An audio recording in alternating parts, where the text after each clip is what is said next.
Passport তো হারিয়ে গেছে বলছে তোমরা কাপড় লাগাও না আচ্ছা ঠিক আছে ওই পয়সা আমি দেবো আমার ভাই বোন দেবে আমি দেবো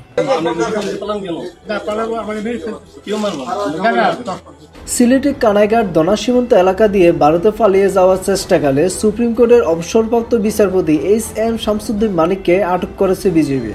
গতকাল রাত 10টার দিকে সীমান্ত থেকে আটক করে তাকে বিজিবি ক্যাম্পে রাখা হয়। আমরা আমাদের পয়সার কোনো প্রয়োজন নেই, ঠিক আছে? আপনি যদি সেফটি মানে ফালতু লোক 2 টাকা দিন।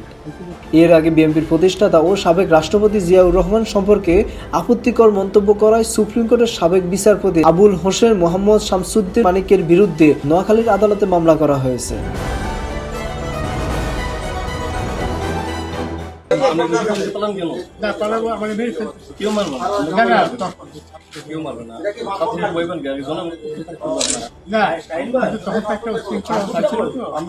কোটা আন্দোলনের ইস্যুতে সাম্প্রতিক একটি টিভি চ্যানেলের আয়োজিত টক শোতে আলোচক হিসেবে অংশ নেন সাবেক এই বিচারপতি। কিন্তু আলোচনার এক পর্যায়ে মেজাজ হারিয়ে সঞ্চালক দীপ্তি চৌধুরীর উপর ক্ষিপ্ত হন তিনি।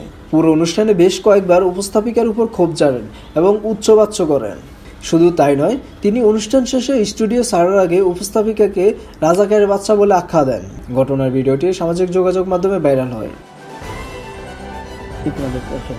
আচ্ছা ঠিক আছে ওই পয়সা আমি দেবো আমার ভাই বোন দেবে আমি দেবো আমরা আমাদের পয়সার কোনো প্রয়োজন নেই, ঠিক আছে? আপনি যদি সেফটি মানে ফালতু লোক 2 টাকা দিন। আমি এই দেশে এত কষ্ট করে এসেছি কি বাংলাদেশে ফেরত দেওয়ার জন্য? জি না আচ্ছা ঠিক আছে।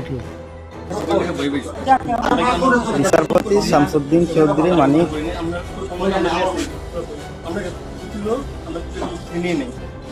আচ্ছা ঠিক আছে, ওকে সমস্যা হলে বলবেন, আমরা ঠিক আছে।